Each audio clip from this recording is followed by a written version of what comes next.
Benvenute e benvenuti a Noi Chiesa. La pace è possibile, un mondo diverso è possibile. Sabato scorso, dal palco della manifestazione organizzata nel capoluogo ligure per chiedere la fine del massacro a Gaza, sono risuonate le parole dell'arcivescovo di Genova, padre Marco Tasca. Oltre 25.000 persone hanno partecipato alla fiaccolata che si è snodata nel cuore del centro storico genovese per chiedere la fine del massacro in Terra Santa. Padre Marco Tasca in precedenza aveva guidato la veglia di preghiera nella cattedrale genovese di San Lorenzo. Vediamo.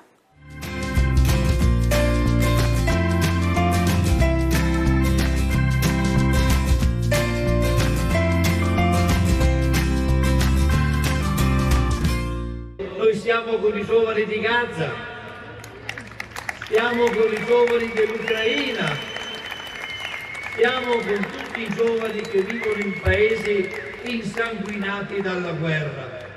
Mai più, mai più.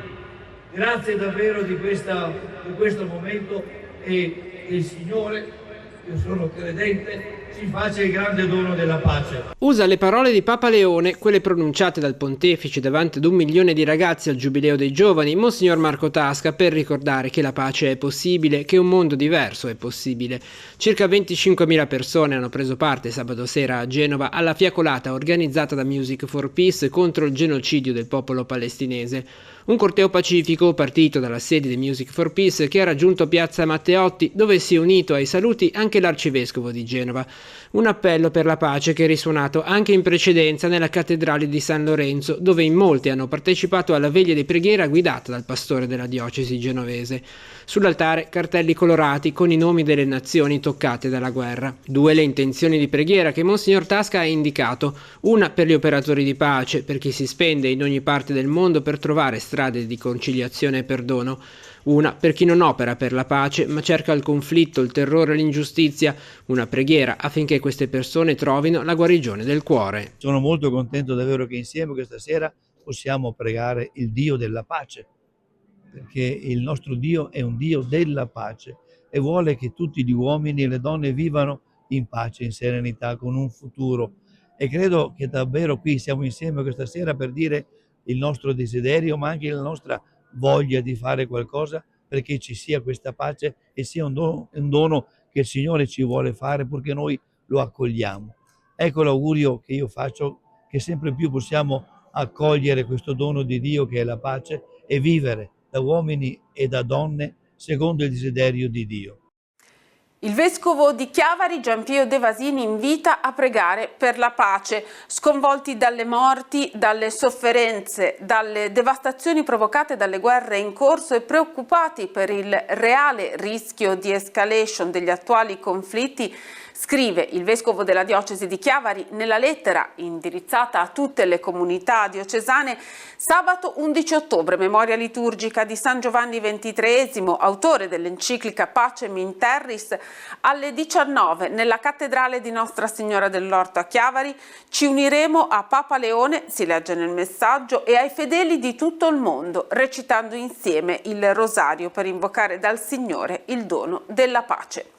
Ora torniamo a Genova, che ha celebrato la giornata mondiale del migrante e del rifugiato al campus di Coronata, storica sede della comunità di accoglienza di migranti e richiedenti asilo, coordinata da Don Giacomo Martino, responsabile dell'ufficio Migrantes dell'Arcidiocesi di Genova. Un ragazzo recentemente accolto ha raccontato la sua testimonianza e la sua vicenda umana. L'arcivescovo ha celebrato la Santa Messa.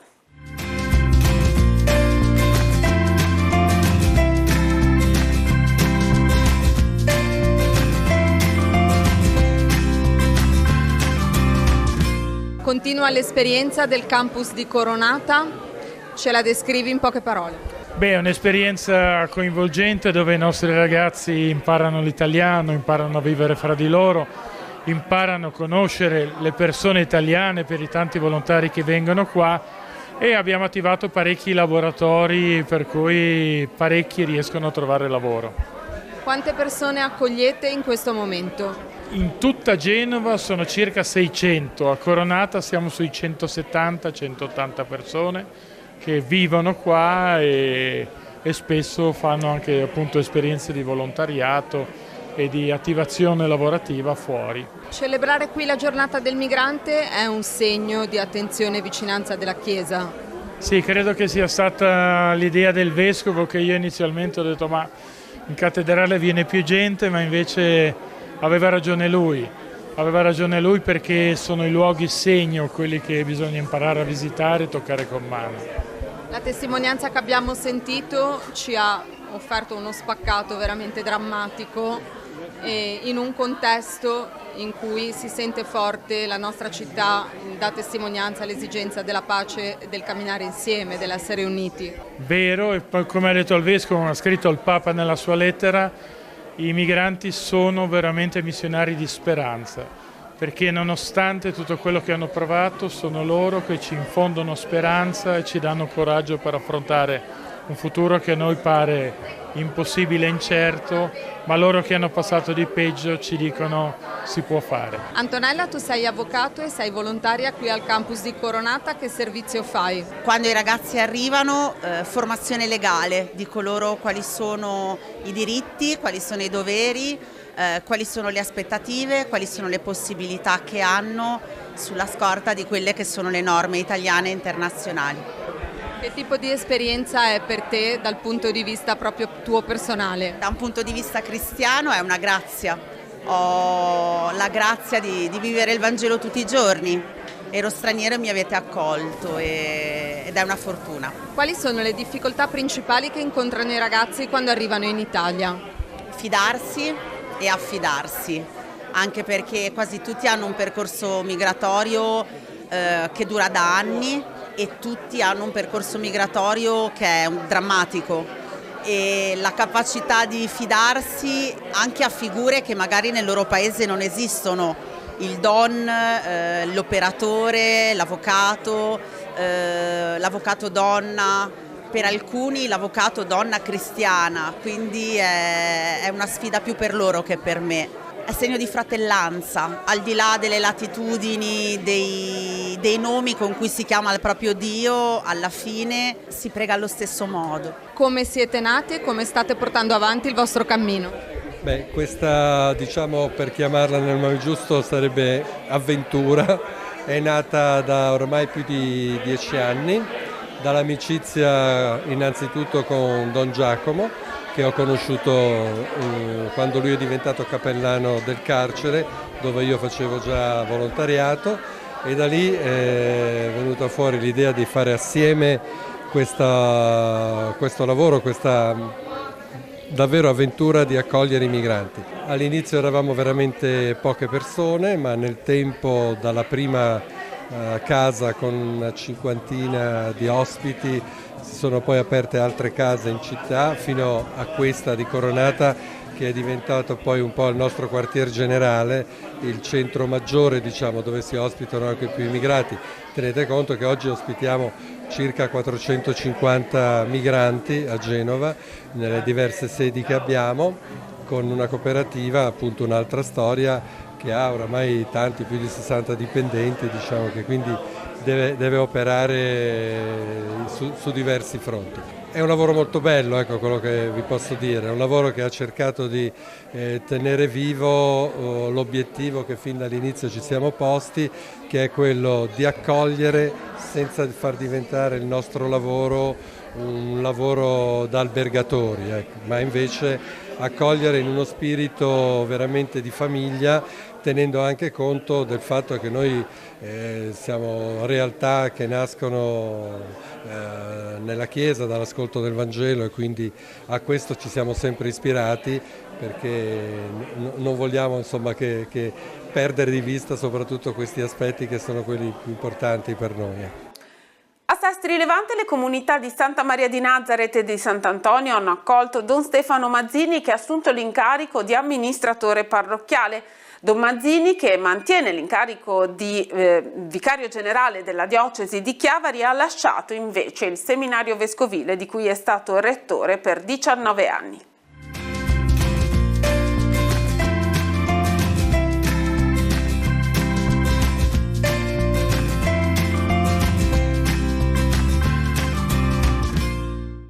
Caro Caro Don Stefano, ti attende un lavoro impegnativo, ma sono certo che sarai generosamente, cordialmente, lealmente e fattivamente aiutato da tanti parrocchiani. Caro Don Stefano, amico fraterno, grazie per la tua disponibilità e buon cammino insieme a tutti noi. Inizia così il cammino di Don Stefano Mazzini, da domenica ufficialmente amministratore parrocchiale di Sant'Antonio e Santa Maria di Nazareth a Sestri Levante. Il vescovo Gianpio De Vasini lo ha presentato ai fedeli delle due comunità come un pastore discreto, leale, equilibrato, riservato, capace di mediazione e al tempo stesso di fermezza. Don Stefano, nel saluto ai suoi nuovi parrocchiani, ha usato l'immagine del tessuto. L'immagine del tessuto per descrivere un po' la realtà della comunità parrocchiale nella sua diversità, che è chiamata a diventare unità. Credo che i tessuti più belli siano quelli che intrecciano anche colori diversi e non sono monocolore, diciamo. È chiaro che ogni filo mantiene il suo colore, però deve avere la disponibilità a legarsi a fili di colore diverso, e questo credo che non sia scontato neanche in una comunità parrocchiale. Le due comunità hanno già alcune esperienze di attività condivise, come il coro che ha animato la liturgia solenne. È un bellissimo ambiente, si collabora molto e c'è molta umanità e così, molta collaborazione a vicenda, sia da parte dei direttori che di tutti i coristi. Com'è la realtà di Sestri Levante? Quali sono i bisogni emergenti che riguardano proprio queste comunità? D'estate è molto frequentata da tanti turisti, poi lungo l'anno sempre i soliti volti si vedono e sempre le solite persone che partecipano in genere. Un'altra realtà caratteristica di questi territori è quella delle confraternite. C'è una collaborazione soprattutto con il parroco, perché il nostro assistente spirituale, il parroco di Santa Maria di Nazareth, da tradizione è sempre stato l'assistente spirituale della parrocchia, quindi c'è una collaborazione con lui. La nostra realtà confraternale è una realtà di laici che si trovano all'interno di questa chiesa che è sita in Sestri Levante, che cerca di portare avanti la tradizione, soprattutto quella dei crocifissi, e tenere aperto la chiesa, dove la domenica mattina c'è la messa alle 8. Com'è la vostra realtà? Quanti siete oggi? Ma allora gli iscritti alla confraternita sono circa un centinaio, poi tra queste persone ci sono delle persone che sono più attive, che quindi collaborano un po' di più, e poi ci sono un gruppetto di giovani che sono quelli che si occupano soprattutto di portare i crocifissi nelle processioni, questa tradizione che è prettamente ligure. Che cosa ha fatto in questi 70 anni nella confraternita? Tutte le processioni del Genovesato, da Spezia a Savona, le ho fatte tutte, Cristi piccoli, Cristi grossi.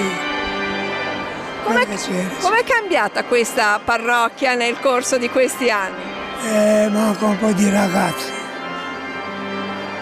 spopolato in periferia.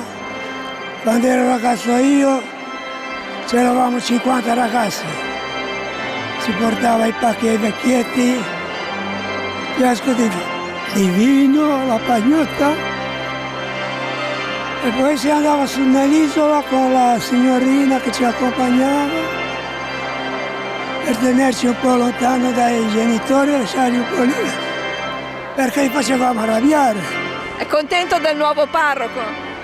Non lo conosco, spero che sia alla buona. Nei ringraziamenti finali Don Stefano ha ricordato la famiglia del seminario, del quale è stato rettore per 19 anni. Per me il seminario è stata un'esperienza non soltanto lunga nel tempo, perché di fatto oltre i 19 anni da rettore ho fatto da seminarista prima, da vicerettore, sommandoli 27 anni in comunità. E quindi sento che rimane una parte viva al di là dell'incarico che ho lasciato quest'estate. Poi un richiamo alle sue origini fontanine, auspicando che il cammino iniziato possa essere di progressiva crescita insieme. Il vescovo, essendo il suo vicario, in questi anni mi ha conosciuto, penso che abbia colto anche degli aspetti, dei limiti, spero non solo quelli positivi, e sento che nei miei confronti ha molta stima e fiducia, come dicevo, e di questo lo ringrazio, e sento che è anche quello che mi sostiene nell'aver accettato questo incarico, che si somma a quello di vicario generale. Le origini fontanine è una sapienza antica che dice che quando le attese sono basse all'inizio, poi tutto quello che viene è di più. Quando le attese sono alte si rischia un po' di deludere, quindi citavo questa sapienza per questa ragione. Con questa sapienza si inizia oggi un nuovo cammino. Sì, iniziamo questo nuovo cammino, consapevole delle necessità che ci sono, sia nelle singole parrocchie, come viene ricordato, poi nel legame tra Sant'Antonio e Santa Maria, che va sicuramente rafforzato, e poi pensarsi inseriti in un territorio dove ci sono altre comunità parrocchiali con le quali desideriamo collaborare, e in una città con tutte le sue ricchezze, le sue necessità e attese, diciamo. Le parrocchie della zona pastorale di San Salvatore hanno salutato Don Fabio Torri, che è stato il viceparroco di queste comunità.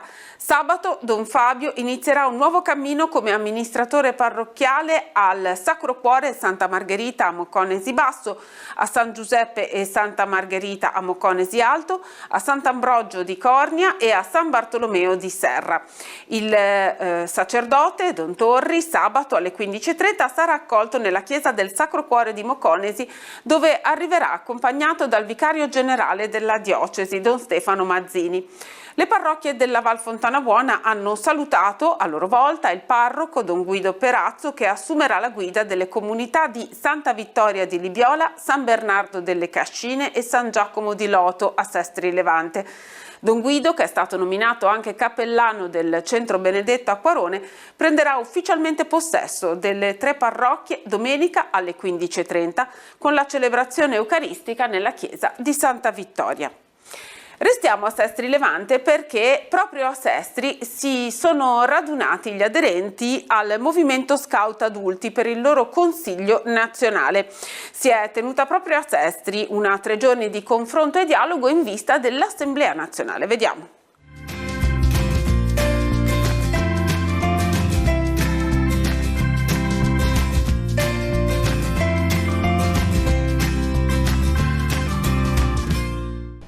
I lavori sono stati proficui, ma le bellezze del territorio hanno aiutato e hanno reso tutti molto più tranquilli, sereni e gioiosi. Una 3 giorni di fraternità alla scoperta dei sentieri della Liguria di Levante, ma anche per ritrovarsi insieme e fare il punto sulle diverse attività del movimento, dai campi ai care, a quelli dell'animazione, al movimento alla Chiesa e alla città, fino all'approvazione del nuovo regolamento nazionale.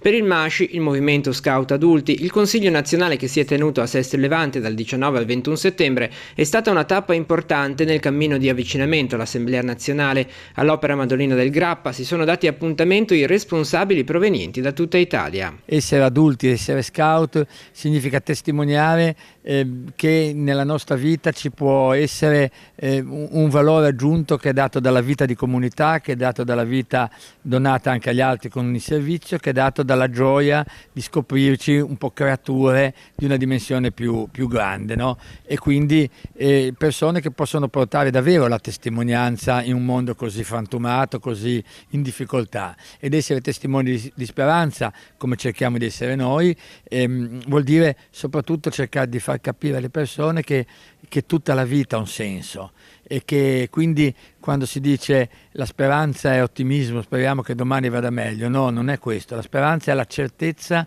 che tutto ha un senso, che la vita ha un senso perché è fondata su Gesù Cristo. Momento conclusivo è stata la messa celebrata dal vescovo di Chiavari, Monsignor De Vasini, nella chiesa del convento dei frati cappuccini di Sestri Levante, a cui è seguita la cena conviviale a base di prodotti tipici liguri organizzata dal MASCI del Tiguglio. L'associazione adesso si prepara a vivere il momento centrale del 2025. Dal 21 21 al 23 novembre a Pompei in Campania è convocata l'Assemblea Nazionale, durante la quale verranno rinnovati tutti gli incarichi. 6 anni sono impegnativi e faticosi, poi la scelta che abbiamo come movimento è quella che ci deve essere sempre un passaggio di testimone, se no qualcuno rischia di costruire un movimento a sua immagine e somiglianza, sarebbe bruttissimo, e invece bisogna passare testimone ad altri, speriamo più giovani, più attivi di me, e quindi è bello che si termina un servizio e ci si pone a disposizione per altri servizi.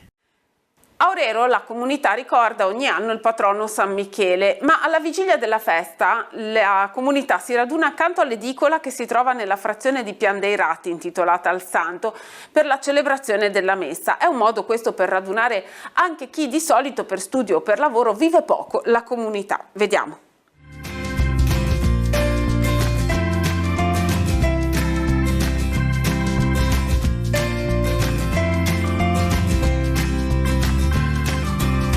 Una festa che si svolge fuori dai confini consueti di una chiesa.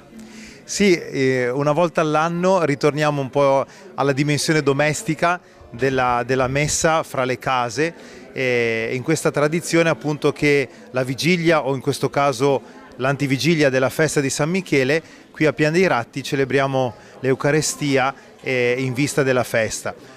Un po' perché qui appunto a pochi metri dove celebriamo c'è una piccola edicola votiva dedicata a San Michele, e un po' perché questa di fatto è la parte della parrocchia, la porzione della parrocchia più abitata, più popolata, mentre dove oggi c'è la chiesa parrocchiale ormai quella parte diciamo ha ancora un discreto numero di abitanti, ma non più molti come erano in passato. Siamo sulla strada statale, luogo di lavoro, di spostamento, di transito di tante persone, e quindi anche questa dimensione del celebrare l'Eucarestia tra le case e vicino alla strada dove si percorre ogni giorno questo tratto di cammino, ci sembra significativo. È una serata dove si unisce anche l'occasione di un incontro per persone che magari durante l'anno non si vedono perché sono lontani e ritrovano le loro radici. Un po' sempre le feste patronali nelle nostre comunità, specie appunto qui nelle parrocchie più dell'entroterra,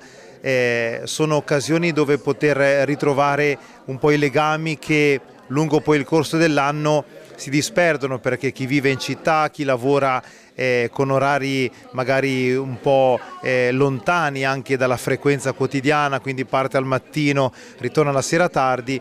Le feste patronali, oltre al significato primario, quello di celebrare l'Eucarestia e la memoria di un santo, sono anche l'occasione appunto per ritrovarsi, fare casa, fare comunione e fare famiglia. Avete deciso di aiutare anche Telepace. Qual è il servizio che svolge per voi una presenza come quella di Teleradio Pace? Sì, ogni anno appunto la sera che facciamo qui la messa a Pian dei Ratti cerchiamo sempre di dedicarla per una finalità specifica di carità. Negli ultimi anni abbiamo devoluto la raccolta di carità al nostro centro d'ascolto Caritas, e quest'anno abbiamo scelto di sostenere Telepace. Molte persone beneficiano di questo servizio per la nostra diocesi e per la nostra chiesa, e tutti noi credo dobbiamo dire grazie a Telepace per la competenza, per la professionalità e anche la puntualità con cui ci accompagna e ci porta vicini alle situazioni, sia di carattere civile sia di carattere religioso, sociale, politico e quant'altro, e quindi Telepace appunto ci permette, essendo ancora di più appunto nell'entroterra, di essere vicini, di sentirci vicini, ma ancora di più parte dell'unica chiesa che è appunto la nostra diocesi. Questa festa vissuta fuori dalla parrocchia per essere più vicini alla gente. Questa festa è stata negli anni molto sentita, perché comunque la popolazione era devota, è devota ancora adesso a San Michele, però diciamo che erano molto più attaccati, nel senso che comunque c'erano persone che erano proprio fedeli tutte le domeniche a messa, San Michele, la festa eccetera. Col passare degli anni è diciamo un po' cambiata, perché comunque è cambiato tutto il sistema diciamo della vita delle persone.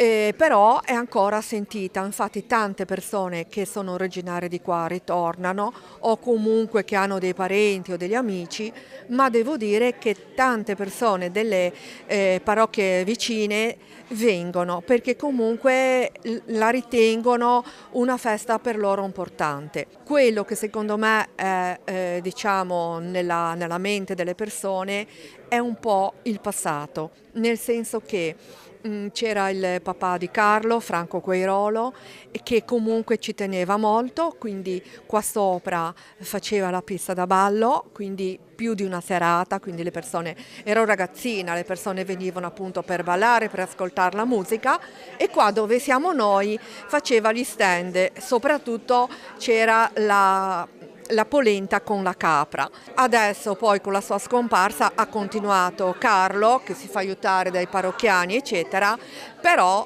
è stata un po' ridimensionata e viene festeggiata davanti alla chiesa nel piazzale. Mi auguro che Carlo con i suoi collaboratori possano continuare questa festa, e soprattutto mi auguro anche che i giovani si possano un po' diciamo avvicinare, perché se cominciamo a perdere queste feste, queste tradizioni, poi ahimè riprenderle è molto difficile. In occasione delle giornate europee dei beni culturali abbiamo messo al pomeriggio la visita guidata alla nostra chiesa, e questa sera abbiamo tra noi un pittore madonnaro di Genova che avevo conosciuto al raduno internazionale dei Madonnari a Curtatone di Mantova, Emanuele Favella, che ha riproposto il San Michele di Giovanni Quinzio, che in questi giorni è stata allestita una mostra a Genova per ricordare la famiglia di questi valenti pittori, con la chiesa di Soglio. Questo dipinto poi non ha carattere effimero come di solito hanno i murales fatti a gessetto, ma verrà conservato e messo nel presepe di Pian dei Ratti a dicembre 2025. Com'è nata questa passione? La passione, ma perché io non sono proprio di Genova, no, adesso non dico che sono proprio di Genova, non sono di Genova, non sono nato a Genova, però adesso sono più anni che sono a Genova rispetto a dove sono nato. Io sono originario della Bassa Reggiana. Poco lontano ci sono le Grazie di Curtatoni, dove c'è il raduno dei Madonnai, internazionale dei Madonnai, nazionale, internazionale dei Madonnari, e si radunano. Durante la mia giovinezza, insieme alla mia famiglia, così siamo sempre andati lì a vederli. E da lì è nata la passione. E da lì è nata poi ho conosciuto mia moglie, che dico, l'ho portata alcune volte anche con mia e allora guardandoli anche con internet, adesso che uno riesce anche a vedere, ma sai come facciamo? Proviamo a iscriverci, perché non andiamo anche noi? E allora da lì abbiamo provato quest'anno. Alla fine ce l'abbiamo fatta a finire la nostra opera, perché si inizia alle 7 del 14, si va tutta la notte, tu puoi lavorare tutta la notte, ma sono delle piazzole che sono 2,5 metri per 3, sono belli, sono grandi. Questo è 1,5 metri per 1,5 metri, ci manca un pezzo. E devi farlo tutto, quindi ti danno anche la notte, però insomma è stata dura perché c'era un caldo micidiale. A suonare qua a Pian dei Ratti, come mai? Io sono venuto qua 23 anni fa e mi sono trovato da Portovenere a venire qua perché mi sono sposato con mia moglie e sono stato confinato in questa zona qua per amore, però con molto piacere, che gente che si sta bene, un paese bellissimo, si sta bene in questo posto. Io comunque siccome non appartengo a questa comunità, nel senso che non sono nato qua, mi propongo anche in altre situazioni, come dicevo prima a lei, che a San Pier di Canne ho suonato insieme ad altri gruppi, perché mi piace suonare anche insieme agli altri. Cosa state preparando? Le frittelle. Come sono preparate? Con farina, acqua e un po' di lievito. Poi chi le vuole con lo zucchero e chi le vuole col sale. Questo è perché diventi festa non solo per la celebrazione ma anche poi per la convivialità. Sì, sempre, tutti insieme facciamo questo per la comunità, per tutti. È una tradizione quella delle frittelle? Sì, è una tradizione. Da quanti anni va avanti questo? Parecchi. Lei è una memoria storica del paese. Com'era un tempo la festa di San Michele? Bella. Io ringrazio Dio di quello che mi ha dato. Basta. Io sono contenta così. Nella vita non bisogna mai lamentarsi. Bisogna prendere il bene e il male. Non puoi pretendere sempre bene e sempre male. Bisogna accettare tutto quello che arriva. Chi ha coraggio si rie anche, meno che lo. Terminiamo così il nostro appuntamento settimanale con Noi Chiesa, che torna la prossima settimana. Grazie per averci seguito, buon proseguimento di serata.